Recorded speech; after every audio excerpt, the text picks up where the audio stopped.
Hi, I'm Susie. Welcome to Iron Deficient Chef.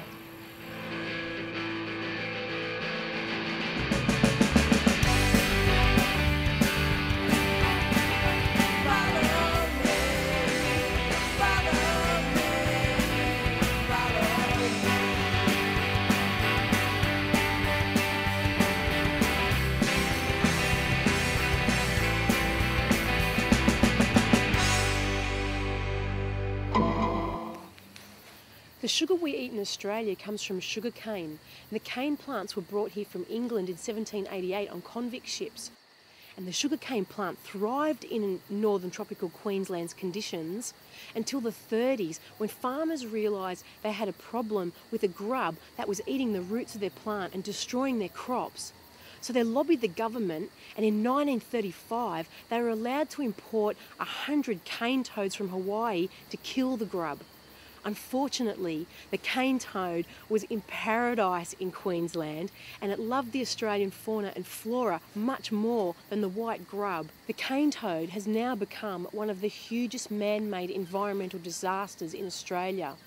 And today, there are literally billions of cane toads hopping their way across Australia as far west as Kakadu and as far south as Port Macquarie, destroying everything natural in their paths, taking over billabongs and streams, and killing off native frogs and other animals. Now the thing is, Australian farmers need to be armed with a cheap and humane way of culling the toads, because without one, they're forced to kill them in really brutal and inhumane, disgusting ways, like with fire and with cricket bats and with golf clubs. Now, even though cane toads are ugly and they're poisonous and they are a terrible pest, remember that we invited them here.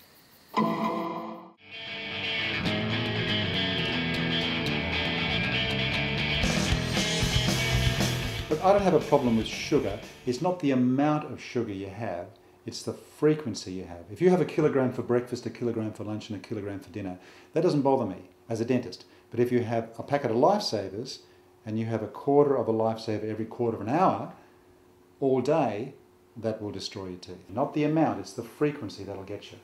And what about other sugars, like not just refined sugar, but is it also dangerous to have honey and rice malt syrup and other sweet things like fruit? Do they affect your teeth in the same way? The more complex the sugar, the less damage it will have on your teeth. The simple sugars, the glucose, the sucrose, these are the sugars that will have the biggest impact on your teeth. All right. Okay, let's go.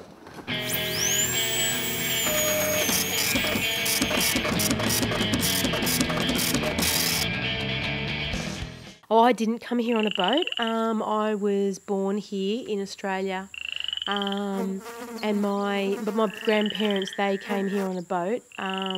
In 1935, they settled here in Mackay, and then my parents, when they got married, they moved south to Brisbane, and I'm actually the eldest of 8,000. Then my husband and I, we're thinking of moving south to Sydney, because I've heard it's very nice there. Cupcakes are a great sweet treat. My friend Monica makes a mean cupcake using a recipe she's adapted from the cookbook Vegan Cupcakes Take Over the World by the Post-Punk Kitchen team. Hi, I'm Monica and I'm a non-vegan vegan cupcake maker, and today I'm going to make a really simple vegan chocolate cupcake.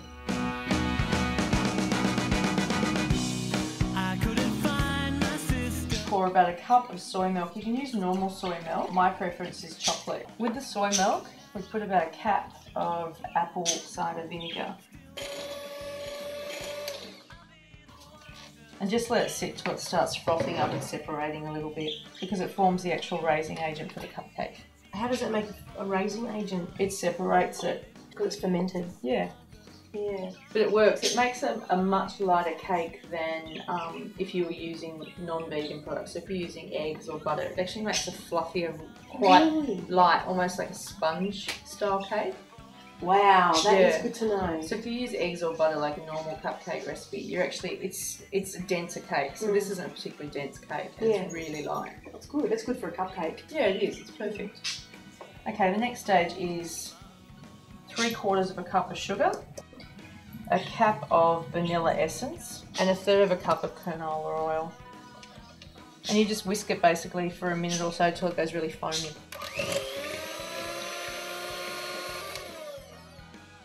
Like that. So that's a cup of flour, 1/3 of a cup of Dutch cocoa, and in here is 1/2 teaspoon of baking powder, 1/4 teaspoon of bicarb, and a pinch of salt. And it just gets sifted in.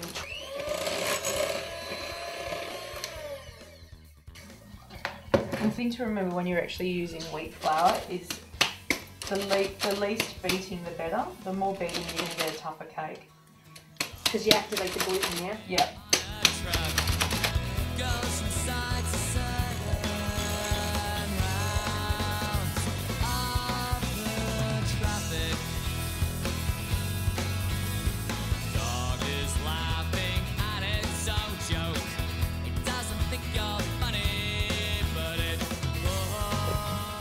And into an oven at about 160 for about 20 minutes or so.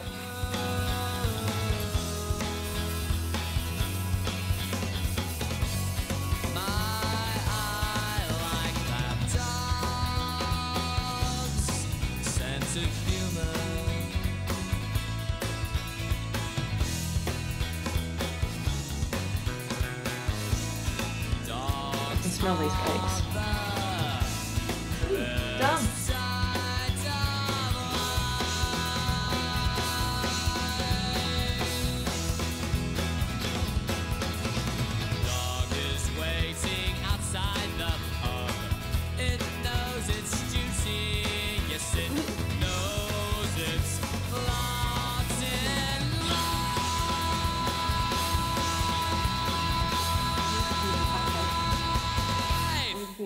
Mm.